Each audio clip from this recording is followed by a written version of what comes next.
Hey everyone, so the Gloomhaven Second Edition announcement has been going, well, maybe not so great for Cephalfair, but we have had some more information that came out in the thick of night here. I think it was like 4 o'clock in the morning or something, but I've had a chance to read it and digest it, so let's go through. There has been an update from Cephalfair with a lot more details, which I think is great. I think this is the kind of thing that maybe they should have led with rather than with a live stream and just left us with a load of unanswered questions, but we do have an update. So in this video, we're going to check out the update, go through it, and then I'll kind of give back some of my feelings. And also, I think we can go over some of the criticisms that still a lot of people seem to have of the way that Cephalfair have kind of handled this and are kind of going about this second edition. Right, so here's the update. It was posted over on BackerKit, so let's just kind of go through it a little bit. Greetings, Mercenaries. The road to Gloomhaven begins as we kicked off our launch party live stream yesterday. We're glad to have the announcement for Gloomhaven Second Edition out in the wild.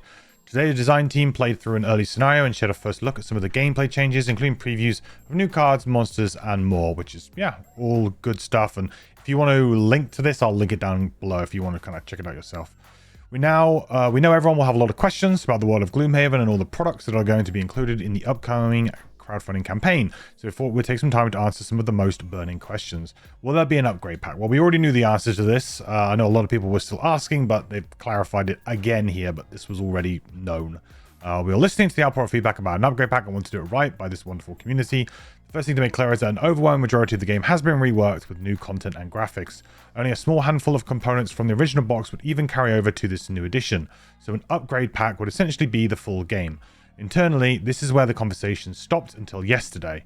An upgrade pack simply doesn't make sense. However, after listening to the community yesterday, it became clear that there will be enough interest in just the character boxes to support the printing of those as a separate upgrade product. And this was exactly what I was suggesting, and a lot of other people who commented down in my comments of my video about this, is it just makes a huge amount of sense for those of us who don't want to take the full kind of jump back into Gloomhaven, but would be really interested in just having updated versions of the characters for our collections or for using in future games or using in Frosthaven. If you're playing through Frosthaven right now, then yeah, we can kind of we can do that. So very pleased about this. I am glad that they have done it. In the end, we are happy to give the community what they want, and we'll introduce a Mercenary upgrade pack to the upcoming BackerKit campaign. This will be an add-on for backers, which we'll be able to add at any pledge level, including the $1 level. So essentially, if you pledge for $1, you can then go through the pledge manager and you can just add on what it is that you want. Rather than like, this doesn't mean that you have to back one of the major projects in order to get this. If this is all you're interested in during this BackerKit campaign, you can pledge $1 and then through your add-ons, you can get the things that you want. So that's pretty commonplace, but worth clarifying there. And it's glad that they have at least clarified it as well. The Mercenary upgrade pack will include the following for all 18 characters. 18 was an interesting number there. Ability cards, attack modifier cards, character mats, and punchboard sheets. So everything that you would get in the envelope, basically. Additionally, it will include one punchboard sheet with new condition tokens. Not quite sure. I mean, there must be some new conditions that were not in original Gloomhaven, so I'm thinking Ward was one of them. I guess they may be using, yeah, they're probably using Ward. They're probably using Regenerate. I don't think it's called Regenerate. I can't remember what it's called, but they're the one from Forgotten Circles. Maybe Bane. Bane will probably come back to replace a lot of the kill effects in Gloomhaven, I would think. Brittle might also appear, I guess, in certain situations. So I don't know if it's going to be any new conditions that are brand new that we've never seen before, or if it's just like the Frosthaven conditions, which I presume it will probably just be the Frosthaven conditions. It will not include the miniatures, but they are already planned as an add-on in the Miniatures of Gloomhaven line. So although the upgrade pack itself does not include the miniatures, you can add the miniatures on yourself. So I feel like that's fine, because that's actually pretty flexible for us. We don't know yet how this is all going to break down in terms of what, can we add on individual characters, or do we have to add on like sets of characters? So you can add on the starters or something like that. I don't know how it's going to be broken down. So again, this isn't super new, but what it does tell you is that you do have the option to get it kind of with or without the minis by adding minis on if you want. I personally, although the new minis do look really, really nice, I'm more concerned about just having the physical components, so everything in that envelope. So this upgrade pack sounds perfect for me. I'm more than happy to use my original miniature for all of those different characters, even though, yeah, perhaps they might not be quite as nice. I'm not a painter, so for me, I don't have like the value of having an updated mini particularly. So for me, this is perfect. I'm really, really happy about this. We do not have a price point for this product yet, and it will only be made if enough people pledge for it. That's a little bit kind of, okay, sure. Basically, this is kind of like well, we're going to put the option up there, but it's, if not, I mean, what is not enough people pledging for it, right? What is that number? They haven't said here what that number is. Is that number 100 people, 200 people? No clue here what the number needs to be here to make it financially viable. It would have been nice to have some clarity here on what that is.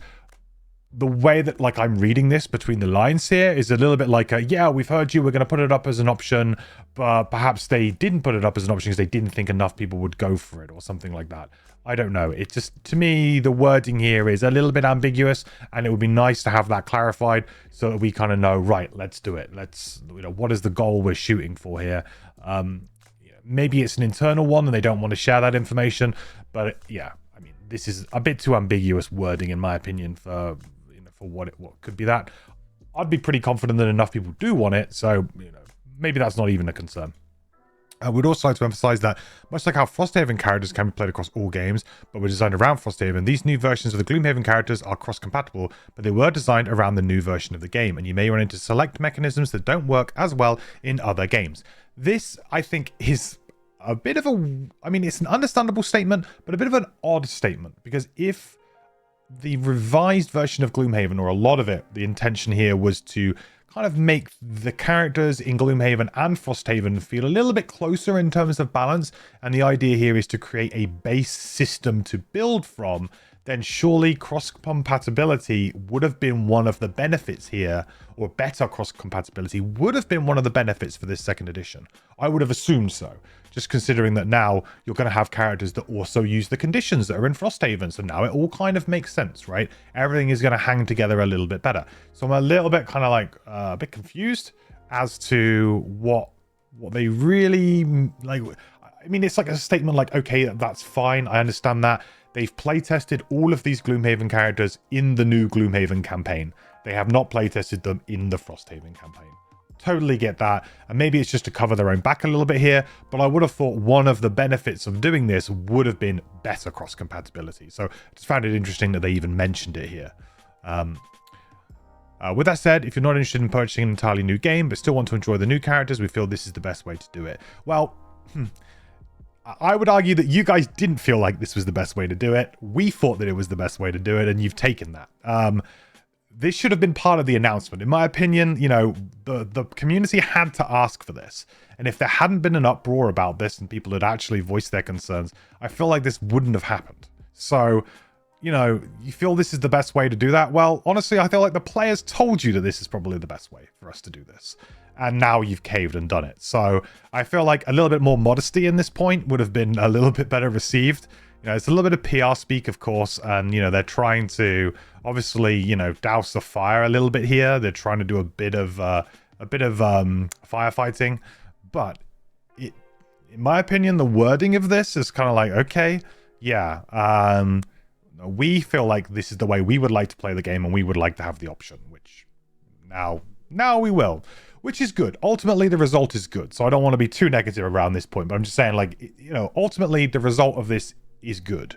What is new in the second edition? So in our live stream yesterday, we touched on some of the new updates. Design team of Isaac, Drew, and Dennis. Can't wait to share more, and we'll have plenty of time to deep dive into the updates. In case you want to take a closer look, we see the starting cards for the Mind Thief and the Tinkerer on Gloomhaven Reddit. I will also have a video following up later today, which will have all of the starting cards from all of the classes from the time that I played at UK Games Expo. So look out for that. I did actually film a video kind of going on some of this, and I'd actually filmed, recorded, and I had uploaded it all to YouTube, ready to hit go. And then when I woke up this morning, this happened. So I've had to completely change that video slightly. So it will be up later today. So if you do want to check that out, there'll be a video from me later today anyway. Rebalanced and redesigned characters. 18 characters, including the one that wasn't in the Gloomhaven box. So this is yeah, this is a little bit strange. That they have sort of the way that they've worded this. So spoiler alert here. There's a big spoiler tag here. I'm sure some of you may or may not have already figured this out. But I'm going to speak about this spoiler right now. So if you don't want to hear it, then maybe I'll timestamp it with and without a spoiler down below. But let's talk about it. So this is Envelope X. So Envelope X character is going to be in here. The Blade Sworn character is going to be in this game, which is cool. I think that's a good idea. I think that that's better. I actually ended up buying the Envelope X upgraded reward here. I actually bought it at UK Games Expo yesterday. So in the time that I've bought it, my Envelope X reward is now, I actually bought it directly from Cephalofair, is, I'm not going to say it's worth less because I'm happy with it. But it's, it's one of those things where, okay, great. I wonder what the level of redesign is going to be there because it's already had a redesign. So it had its initial release, a redesign, and now it's going to be in this, which is maybe even another redesign. So there's this, a character that has been revised 3 times. It's, I don't know, or maybe they'll just keep it the same as the second revision because the second revision to the character was actually done, I believe, by Gripeaway and by Themris as well. I think both of them worked on that character. So it could well be that this was one of the things that actually spurred them on to do the whole second edition. It could have just been part and parcel of it. Updated map and overlay tile art. We're back now, no spoilers. New card design, layout, and artwork. New monster, character artwork, new redesigned and rebalanced items. I'd be interested to see to what level this is because in Frosthaven still uses quite a few items from Gloomhaven, or it just slightly changes them or the artwork and stuff. Like, I will say that new items, maybe they're new items to Gloomhaven, but maybe they're not new items to Frosthaven. So the new part of this is it new to that game, or is it new to the universe and to what we've experienced so far? Because I'd be more interested in new items that I've never seen before, that have not been any games, than I am necessarily you just saying, oh yeah, it wasn't in this game before, but you could get it in Jaws the Lion, or you could get it in Frosthaven, for example. So again, a little bit more clarity on some of these points I think would be really nice for people to be able to make a bit more of a decision, because the word new here is ambiguous, again, depending on the way that you want to read it. New and rebalanced monsters. Similarly, like, are the new monsters going to be new to Gloomhaven, or are they going to be new to the entire universe? Rebalanced monsters, that would make sense because they rebalanced some of the monsters that went from Gloomhaven but still appeared in Frosthaven were rebalanced in some way. Some of their ability cards were changed or their initiatives changed. So I would assume that we will see that as well. So I imagine, for example, the hounds that are in Frosthaven will be the same hounds that are in Gloomhaven if they are in there. New scenario and section books with new redesigned and rebalanced scenarios. So yeah, this will basically be the actual same system as Frosthaven. So you would have the scenario book, and then you would have the section book, which will help reveal the story as you go and the rooms as you go, rather than you having the whole layout. This is just a general upgrade to the system that's happened over the newer games. New campaign tracker. Okay, presumably just another similar to what the Frosthaven campaign tracker is. I would imagine a piece of paper or something. New world map. Yeah, we've already seen that. New miniatures.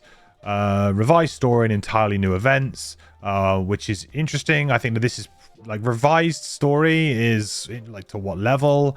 It doesn't say new story. You see how it says new on all of these, but then it says revised story. So is the general story the same? Like the villain is the same, the actual story beats are the same. It's just maybe told in a better way. I mean, that's what I would infer from revised there. Entirely new events. That's kind of cool. Some of the events were not very good, I would say, in Gloomhaven anyway. So yeah, that's fine. New faction reputation system that leads to difficult decisions and unique rewards. This is probably one of the most interesting parts, I would say. This like particular area, I think, is probably the most interesting to me. Like, what do they mean by that? Faction rep. Maybe certain missions are for certain like in Frosthaven, you did have you had like the lurkers. They had like a little kind of camp. They had like a campaign going on. Then you had the Algox. They had their own kind of campaign, and then you had the Unfettered. So you kind of had like there was kind of like a faction system going on where you were kind of going to like different things, and you know, eventually once you did kind of get to the end, then something happens to do with those different factions. I won't spoil it, but yeah, when you get to the end of that kind of tree, something happens. So maybe similar kind of vein. New puzzle book and town record story. I'm not a fan of the puzzle book in Frosthaven, and I won't be a fan of additional puzzles in Gloomhaven. I feel like this is an element of the game that does not need to exist, in my opinion. It can exist in some way for people to have Easter eggs. I like Easter eggs, and Gloomhaven had a great Easter egg. But I don't feel like this is something that they should push on players. So I hope that they decide to make this optional, and rather than it being a main part. Town record story, that's fine. The town records was very, very wordy, I would say, originally. So yeah, I'm a fan of them trying to make that a little bit more succinct, or, you know, rather than less reading. New optional difficulty mechanic. Obviously, as someone who enjoys playing the game on higher levels of difficulty, this is very interesting to me. I'd like to see how this works. New faction envelopes, time with the faction rep system. New conditions. Are they new conditions, or are they conditions that are in Frosthaven that are now appearing in Gloomhaven? New and rebalanced random dungeon cards. I don't think many people actually did the random dungeons. I know that a few people did. I've had a few people comment on videos or come into my chat and say, yeah, actually we did do the random dungeons, and we actually quite enjoyed them. So yeah, some people might actually quite like this change, but for me, this isn't anything that I would entertain. Hey everyone, Future MQ here. When I was reading this initially, I did, for some strange reason, think that when it said sold separately, that the solo scenarios and reusable stickers used to be sold separately, but will now be included. That was the way that, for some reason, that I read it, because it said, for some reason, when I was going down the list, had in my mind that it was including this, and this. That's this way that my brain read this the first time when I was going through it. That's not true. It does say they're sold separately, as in you will have to buy the solo scenarios and reusable sticker packs separately, which again feels a little bit strange. I get that a lot of people didn't really care for the solo scenarios, but I also know that the uptick of that is pretty high. You know, a lot of people do at least like the items that come included in that. Kind of surprised that they didn't decide to just roll this all in together and just say, hey, this is done now. I don't know what the price difference is, but it's considering they'll be selling a second edition and they're kind of dictating the price to us. You know, they're setting their own price. Maybe they don't want to set it too high, I guess, by having to include the solo scenarios and maybe the items and things. But yeah, to me, it just seems a little bit odd here. They could have just put them in the book as well. Like, do they need to have a separate pamphlet? Could they not have just had them, like, you know, as part of the actual printing of the campaign book and stuff? I don't know. Just seems a little bit strange to me. And it feels like if you wanted to make like a definitive second edition, then something like that should maybe have been included. I don't know, but it is what it is. I mean, if you can still get them, you can still get them. But the items have been reworked because they were reworked in Gloomhaven Digital.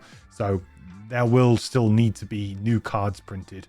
And I don't know if the actual scenarios themselves will be rechanged, but quite possibly, considering that because the characters' abilities have changed, the actual scenarios themselves will now need to be changed because they might not have the toolbox to be able to deal with them in the same ways that they did previously. So as you can see, all of the things that are actually upgrading are pretty decent. There's a lot of good stuff there, but again, a lot of question marks on the use of the word new in some of these situations. So I'd like to see that clarified in the future. What is included in the Gloomhaven Backer Kit campaign? It's going to be the most ambitious product that Sephiroth has ever done. There'll be options to pledge for. And this is, I think, where the kind of fatigue, the Haven fatigue might start to set in. Gloomhaven, the role-playing game, miniatures of Gloomhaven, and Gloomhaven Second Edition. We'll also have add-ons for the second printing of Frosthaven and Frosthaven accessories, game inserts, and even more that we haven't announced yet. I mean, I don't know what the more can be, but guys, please slow your roll.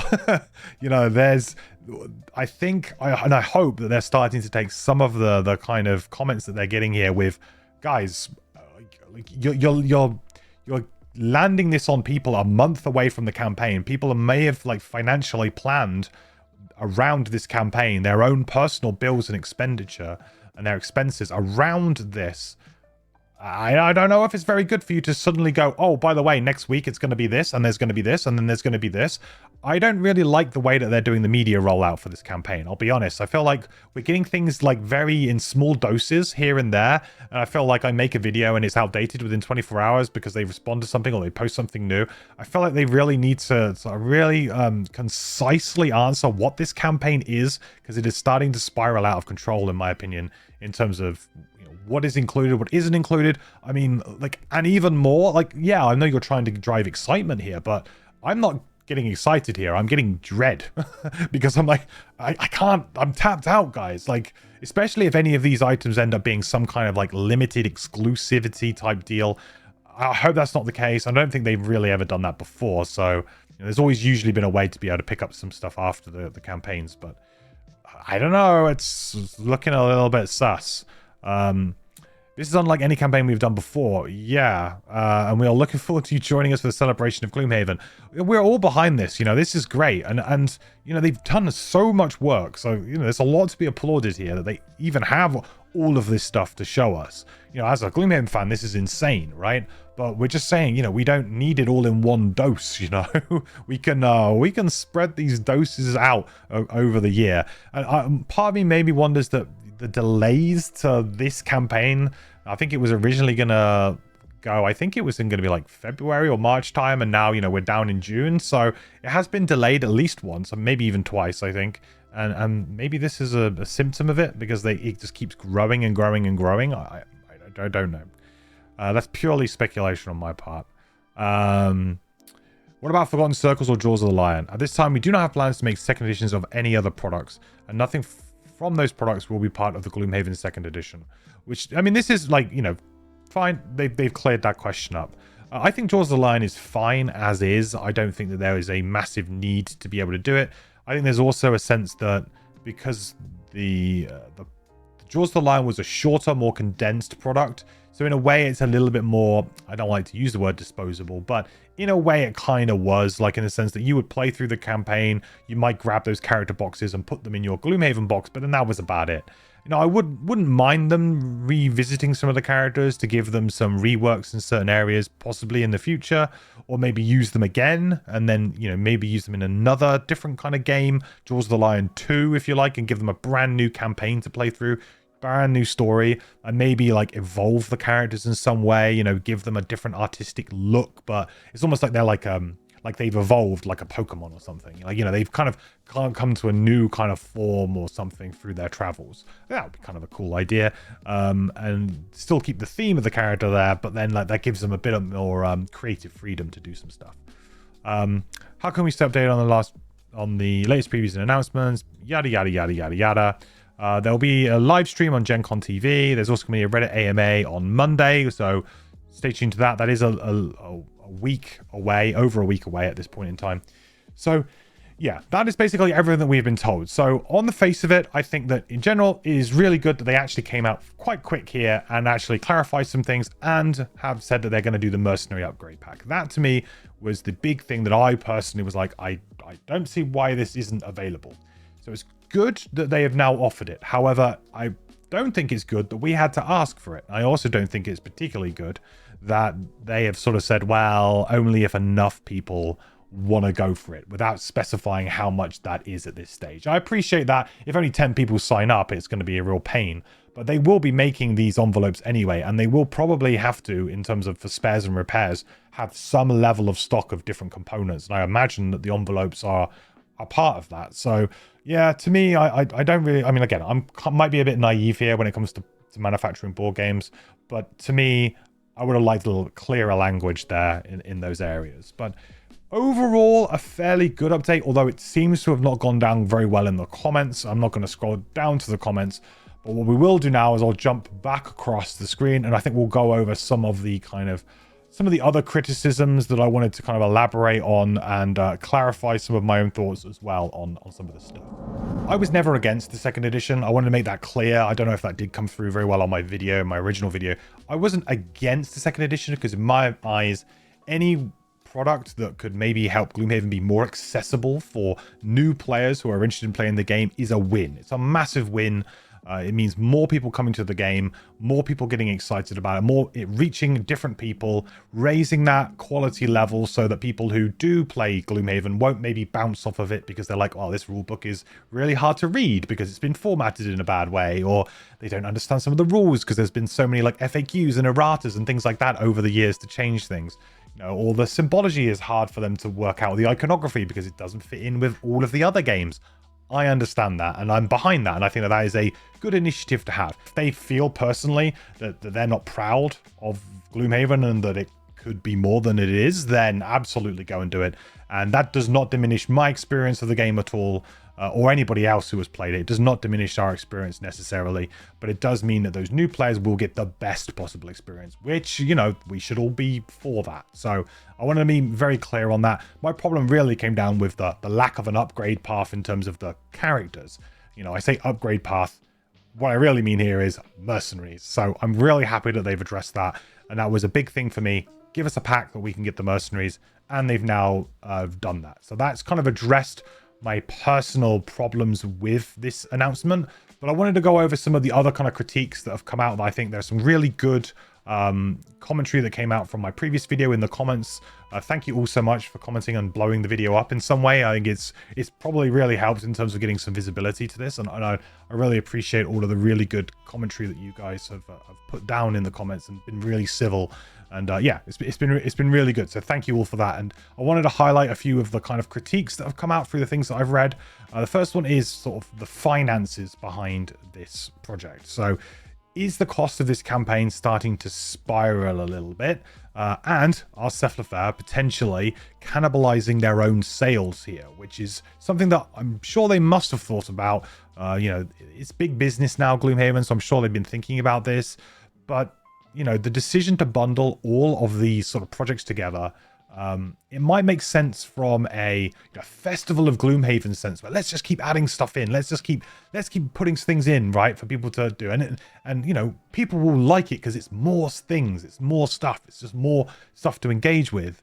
And it might make a lot of sense for the vision of where the game system is going. Maybe they're trying to build a nice base to build from in the future, and they want everything to have like a minimum level, if you like. They want things to be at a minimum level, and perhaps they saw Jaws of the Lion as that minimal level potentially, and the Gloomhaven was below that minimum level. So maybe like we want to bring that up so it's so now it's above that quality line that maybe they hold in house, that they're really happy about it, and they say that this is the intended experience or something like that. So I kind of get that, but you know, are we getting to a point financially here with diminishing returns for Cephalofair where, you know, now the people who were going to maybe buy all of the miniatures are now only going to buy some and the second edition? Are now some of those people who were going to buy the Frosthaven reprint going to go, actually I won't buy the Frosthaven reprint, I'll buy Gloomhaven Second Edition instead, and I'll play through that instead? You know, like things like that, right? Are you cannibalizing your own sales here in your own market? Because, you know, there is not an infinite pool of money here. There's not an infinite number of customers that are available to do this. So I guess we'll see what really happens on this point when it launches. I think that they're trying here, or at least they're setting this up to be the largest kind of Kickstarter or backer kit now, and the largest campaign, if just call it campaign, the largest campaign, crowdfunding campaign, maybe ever for board games. Frosthaven had that mantle, and I think they're going to be taking it away with this, because you know the potential increase in just a small pledge level here could be a lot higher than what it was in Frosthaven because of those miniatures. If people go all in on those miniatures, you can be damn sure that it's probably going to be, well, similar in cost to what Frosthaven base pledge was, if not more, I would think. So it's going to be really, really interesting to see how that all shakes out. So that was like the financial argument that a lot of people have pointed out, that actually, you know, are Cephalofair here setting themselves up to fail somewhat by maybe even just offering us too much? And I think that's a fair criticism. The other thing I saw was a revisionist tendency. So the tendency to revise content. And I think this is, you know, maybe less of a, you know, it's a fairly accurate argument. And I looked through it a little bit more to see like, okay, well, what are we trying to say here? Well, basically, people are worried about whether or not revising or updating Gloomhaven or the Gloomhaven games, the Haven games, is becoming a little bit of a trend, right? we've had a few revisions already done. So we've had Forgotten Circles. We had the first edition that was, not particularly well received. So then they revised it with the second edition, made changes to the characters and things like that. Now that's not particularly available at the moment, or it was never really properly available. And there were issues with the printing of it. I can't remember exactly, but either way, so there's a bit of reputation building in there.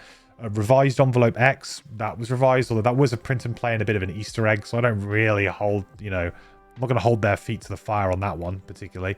And now obviously we're getting a full edition of Gloomhaven. So although I think that this is all generally good, like they are generally trying to do this for the good of the players and for the good of the game systems, they're trying to give us more and more refined content. It does start to raise a few questions, like when will enough be enough?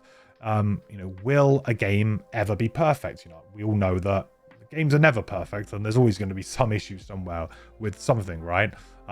Is this going to be the last time they're going to revise a product? Or are we going to have a third edition of Gloomhaven at some point? Are we going to have a second edition of Frosthaven?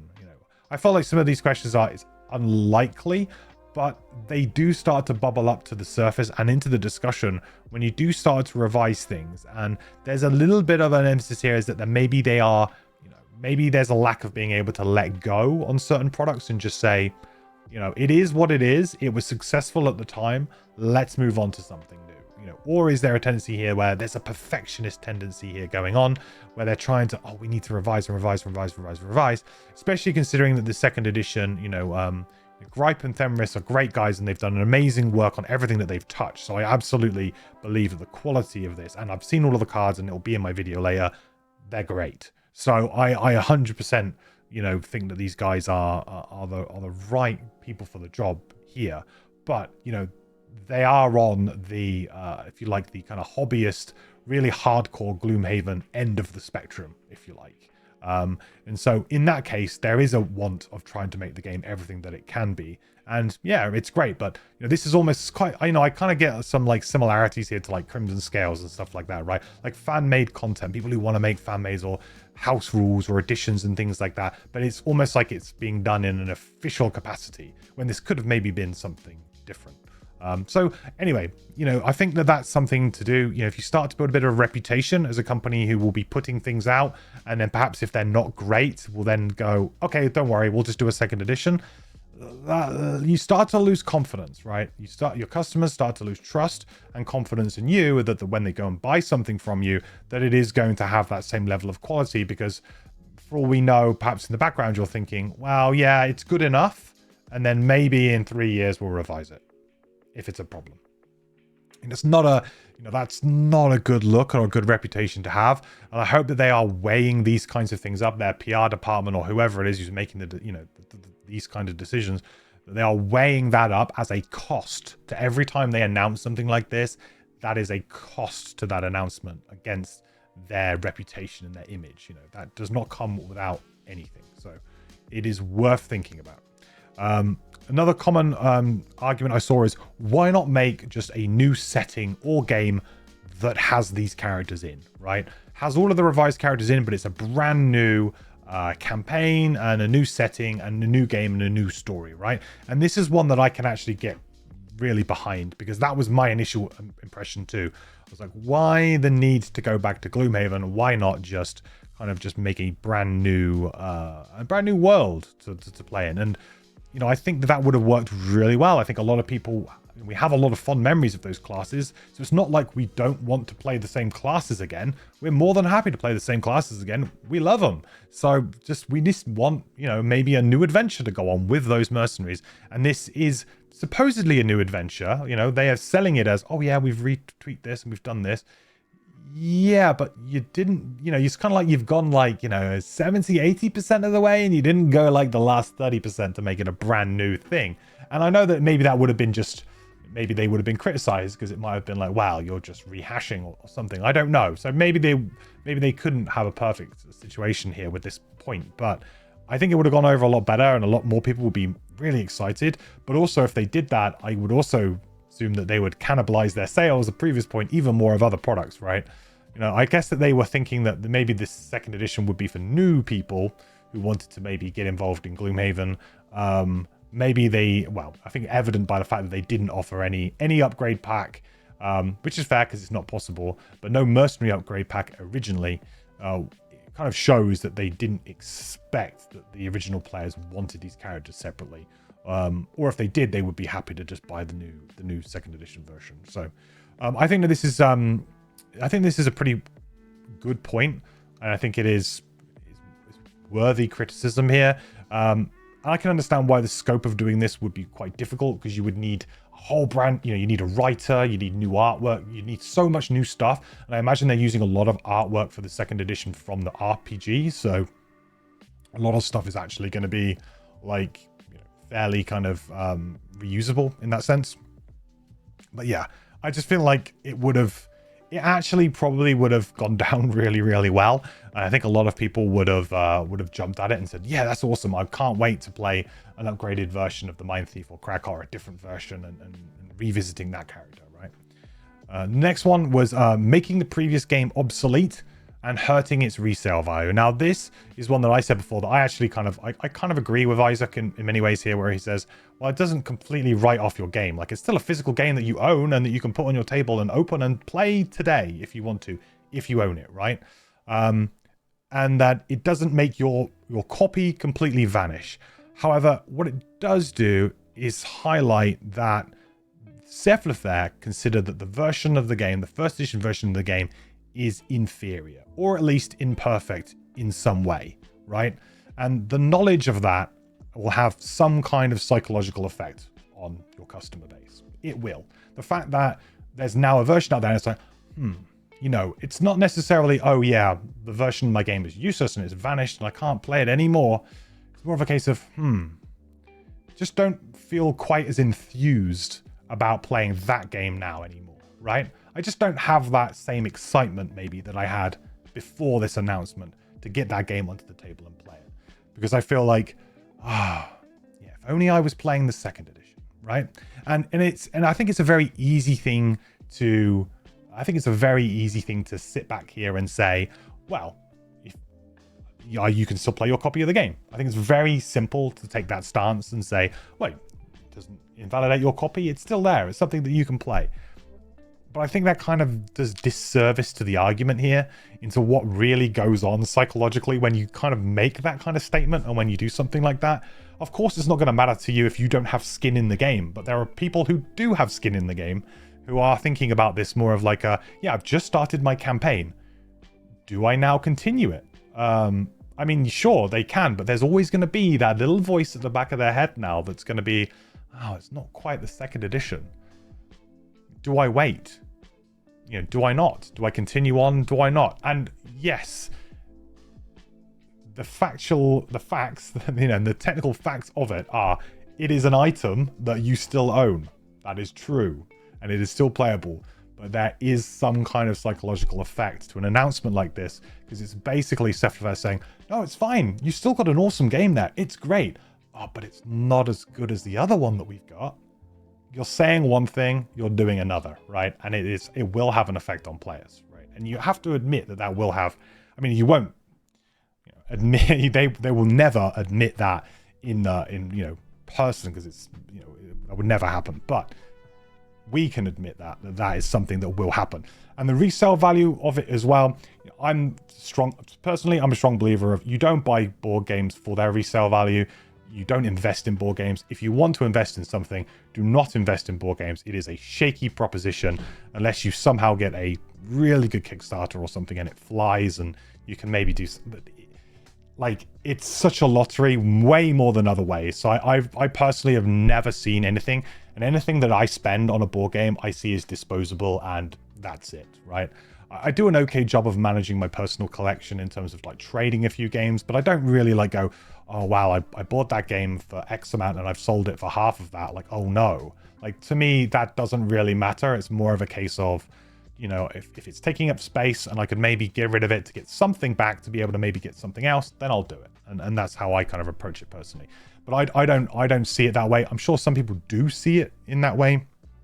So I think that there are some, although I think that the argument was shot down very quickly by Cephalofair by saying, and they're, factually, they're not wrong in some elements, but I think that they're neglecting some of the psychological factor with this argument against it.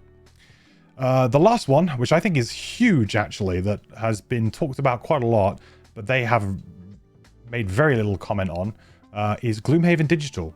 It was a massively successful version of Gloomhaven. It was huge. I don't know exactly how many copies, but it was a lot.